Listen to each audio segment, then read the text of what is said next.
Salut à toi, web chasseur-cueilleur, et les autres aussi. Aujourd'hui, c'est un peu particulier. À l'heure où je te fais cette vidéo, nous sommes confinés en France et un peu partout dans le monde. Et certaines personnes sont confrontées au télétravail. Elles découvrent ça.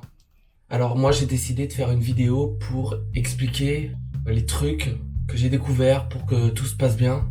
Ça fait maintenant 4 ans que je suis en télétravail et que je suis auto-entrepreneur. Donc dans cette vidéo, je vais d'abord peut-être te parler de ma routine, de la rigueur que tu dois avoir. Évidemment, quand tu travailles à la maison, tu dois t'organiser et avoir une bonne hygiène de vie. Ce sera assez subjectif, hein. Je te parlerai évidemment de moi, de ma routine, mais toi tu fais comme tu veux. Je pense qu'il y a de bonnes choses à prendre. Et ensuite, je te parlerai des outils pour concrètement communiquer avec les clients. Je te parlerai des plateformes, de sites web. Et voilà. Alors, en guise d'introduction, ce qui est le plus important selon moi, c'est de mettre en place des points avec tes clients. C'est-à-dire leur proposer un rendez-vous quotidien ou hebdomadaire, ça dépendra, mais le but c'est d'être souvent en relation avec eux, en dialogue avec eux. Et mon conseil, ce serait de favoriser la visioconférence d'expérience plutôt qu'un coup de fil, plutôt qu'un email. Une visioconférence, ça marque bien mieux ces points. Donc ça, c'est mon premier conseil. Ensuite, avant de partir sur ma routine, j'aimerais évoquer avec vous l'idée des choses importantes et les choses urgentes. Tu as un projet pour toi, il peut être personnel, il peut être professionnel, peu importe. Il est important. Et important, c'est pas forcément urgent. Par contre, ton quotidien va être ponctué de choses urgentes qui vont t'empêcher d'avancer sur ton projet important. Et ces choses urgentes sont pas si importantes que ça, en fait. Elles sont ponctuelles. Elles te nourrissent. Souvent, c'est lié à des projets que tu as en cours et pour lesquels tu es payé. Donc, il faut le faire, il faut le finir. C'est ce que j'appelle, moi, les choses urgentes. Et si tu n'as pas conscience de ces deux catégories d'activités, tu peux te laisser déborder. Et tu peux finir par déprimer parce que tu n'avances pas sur tes projets importants. Donc moi, ce que je te conseille, c'est de planifier. Et je te parle pas d'un planning de semaine, je te parle d'un planning annuel ou trimestriel. Tu vas te fixer un objectif sur ton projet personnel, important, et tu vas te laisser de l'espace pour les imprévus et pour les choses urgentes. Ça, c'est le deuxième conseil. Distinguer ces deux types d'activités.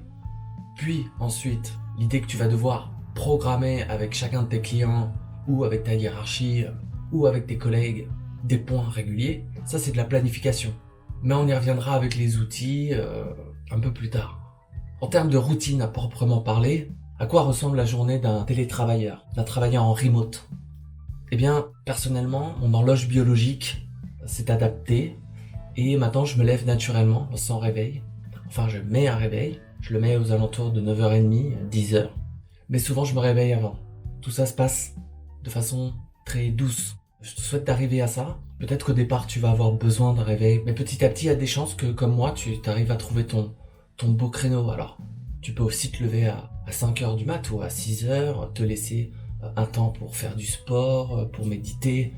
Je te donne vraiment mon truc à moi, hein. Donc moi, ma routine matinale, c'est simple, hein, c'est pipi, café. Je mange pas forcément tout de suite, mais j'allume mon ordinateur. Je sirote mon café devant mon ordinateur, j'ouvre ma boîte email, j'ouvre mes fichiers que j'ai identifiés comme étant mon activité du jour, mes différents projets, mes différents outils, j'ouvre tout en fait. Et après je me prends un temps pour moi, je fais de la veille entre guillemets, je vais lire un article, je vais regarder une vidéo, je vais me laisser comme ça 1 heure, en sachant bien sûr qu'on n'est pas le nez sur la montre, hein, tout ça doit se faire naturellement et sans forcer, quoi, j'ai envie de dire. Et à ce moment-là, je prends ma to-do list. Ma to-do list que j'ai rédigée la veille, c'est très important. Votre liste de tâches, vous la rédigez la veille. À la fin d'une journée de travail, vous regardez ce que vous avez fait, ce qu'il vous reste à faire, vous l'impactez dans votre to-do list, et puis vous mettez de nouvelles choses. Dans cette to-do list, qu'est-ce qu'il y a précisément? Il y a des livrables, parce que il s'agit de ça. Il s'agit toujours d'un ou deux ou trois emails à envoyer, avec un ou deux ou trois fichiers à envoyer, des projets à faire valider, des contenus à faire valider. Donc ça, c'est ce qu'on va appeler les livrables. Cette to-do list, tu la prends le matin, tu l'analyses et tu mets des annotations dessus. t'organises cette to-do list. Tu dis, bon bah, pour finaliser ça, je vais devoir faire ça en premier, puis ça en deuxième, puis ça en machin. Donc ça se passe le matin. C'est comme ça que je fais. Moi, je détaille mes livrables. Et ensuite, je me mets dans ce que j'appelle une session de travail intense. Alors, qu'est-ce que c'est une session de travail intense? C'est le mode avion. Tu t'éloignes de ton téléphone. Pas de distraction. Tu te mets des œillères et tu travailles intensément. Il ne s'agit pas de travailler plus de 2 heures. Ça sert à rien, ce sera stérile. Impose-toi une petite période compacte et intense. Essaye de finaliser quelque chose dans cette étape de travail, dans cette session de travail intense. C'est très important de te mettre comme ça, de savoir, voilà, là c'est ma dernière gorgée de café. Après ça, c'est ma session de travail intense et je lève pas le nez. Je réponds pas au téléphone, je vais pas ouvrir la porte. Il se passera rien d'autre que mon boulot pendant cette période. C'est pas si dur. En réalité, si t'es organisé, ça se passe assez rapidement. L'heure, t'as limite envie de continuer.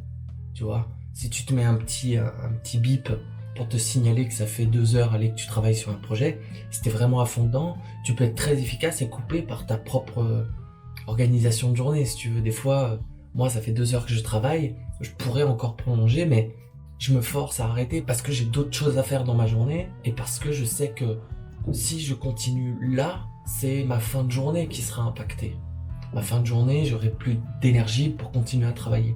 Et après, je m'arrête. Donc évidemment, je te laisse faire le calcul, 10 heures, 11 heures, on arrive un petit peu sur les coups de midi à ma première, entre guillemets, pause. En réalité, je fais pas de pause, moi, dans ma journée. J'appelle ça une pause utile, en fait. Qu'est-ce qui se passe pendant cette pause? Eh bien, déjà, je me lève.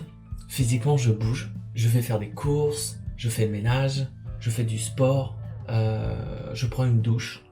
Alors, le sport, en confinement, c'est très simple. Abdos, pompes, étirements, voilà, ça peut être corde à sauter, pas d'excuses. Et au terme de cette pause, eh bien, rebelote, je reprends ma liste, je regarde le point 2, je me lance dans une session de travail intense et je reproduis ça 1 ou 2 fois dans mon après-midi. Entre tes sessions de travail dans ton après-midi, évidemment, tu as le droit de t'offrir de nouveau une pause. Breaking news, j'ai oublié de vous dire quelque chose de très important. Dans votre journée, vous allez ponctuer avec des pauses utiles et j'entends bien sûr les pauses utiles comme des corvées mais aussi du plaisir. Dans les corvées, il y a évidemment sortir, faire les courses, faire du sport. Pour certains, ça va être une corvée. Ça peut être aussi aller à la banque, remplir des papiers, déclarer l'URSSAF pour les auto-entrepreneurs et notamment pour les travailleurs actuellement indépendants. Ce qui serait bien de mettre dans votre planning, alors ça peut être hebdomadaire, ça peut être journalier également, chercher des missions sur les sites d'annonces. Prenez l'habitude d'aller postuler, faites même des candidatures spontanées, négociées sur la base de CDD ou de CDI. Présentez votre statut d'auto-entrepreneur, c'est important. Voilà, une pause. Je te conseillerais jamais d'aller vers du divertissement. Essaye plutôt de faire des pauses utiles une fois de plus, en tout cas en phase avec ce que tu aimes faire. Si tu aimes dessiner, dessine. Si tu fais de la musique, fais de la musique. Si tu as envie d'écrire, écris. Réserve-toi plutôt ce genre d'activité futile, plutôt en fin de journée. Attendez. Désolé, je ne prends pas en charge cette fonctionnalité. Très bien, alors laisse-moi tranquille. Ok. Super. Qu'est-ce que je disais? Bref, on arrive en fin de journée et bien sûr, tu as rayé les livrables de ta to-do list, de ta liste de tâches et tu as envoyé des emails, des fichiers. Et moi, ce que je te conseillerais, c'est d'utiliser la fonction de programmation d'envoi d'emails. Pourquoi? Simplement dans le but de préserver tes sessions de travail intenses. Alors, ça dépendra évidemment de ton boulot en particulier, à savoir si généralement tu as un retour dans l'heure, dans les 4 heures ou le lendemain. C'est toi qui gères. Moi, personnellement, je vois en fonction de mes projets et je programme des emails.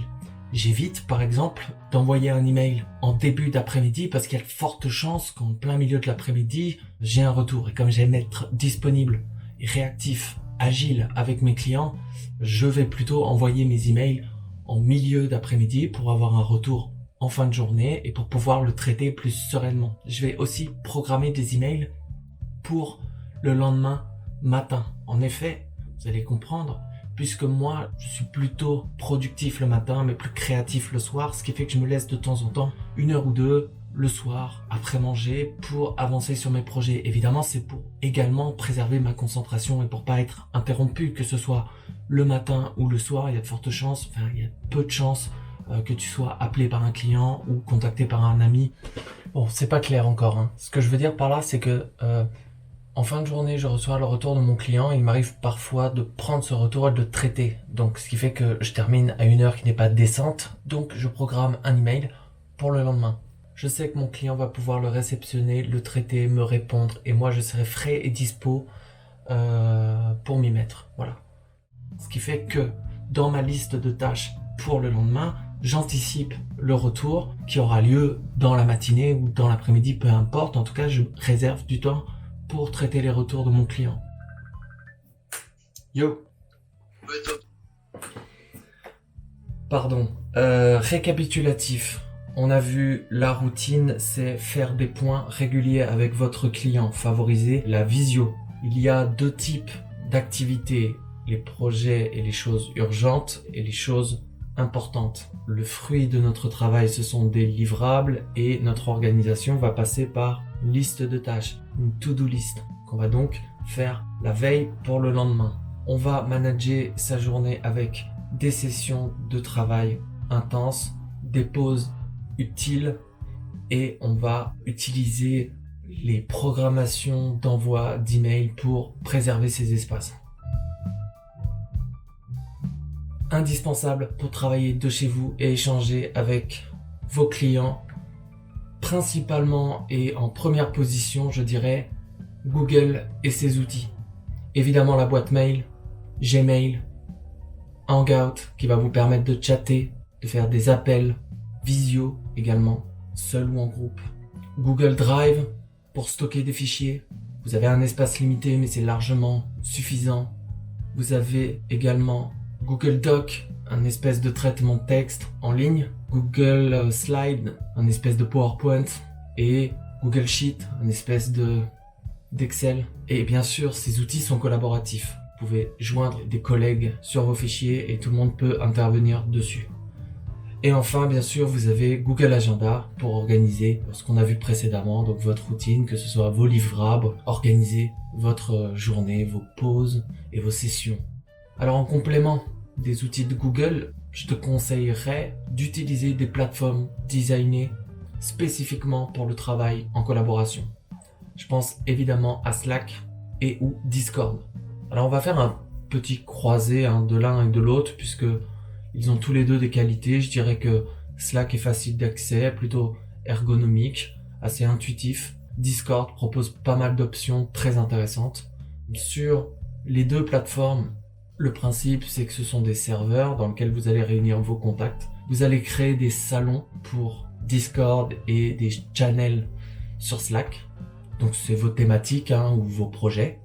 Et ensuite vous allez avoir un mur sur lequel vous allez pouvoir chatter pour communiquer. Vous avez sur les 2 plateformes le principe de l'identification pour notifier d'un message et cibler une personne, le principe de l'arrobase et du nom de l'utilisateur. La particularité de Discord, c'est que vous allez avoir des salons textuels et vous allez avoir également des salons vocaux.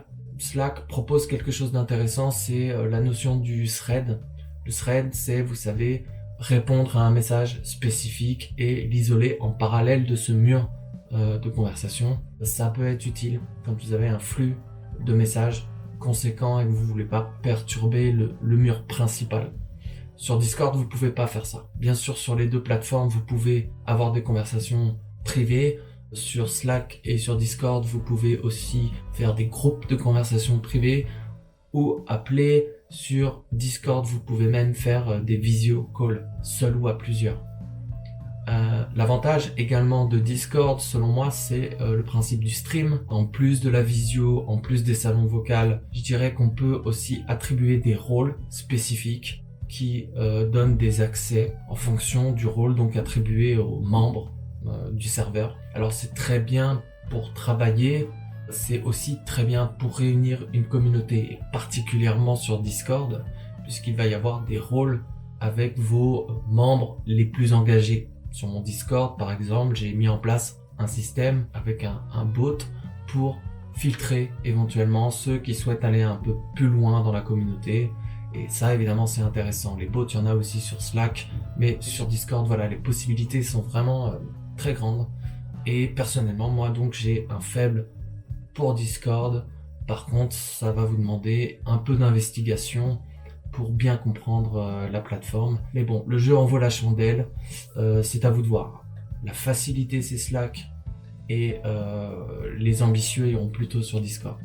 Voilà, j'ai l'impression que c'était à la fois long et décousu, mais je m'étais engagé dans la vidéo précédente, donc voilà qui est fait, mes tips pour le travail en remote.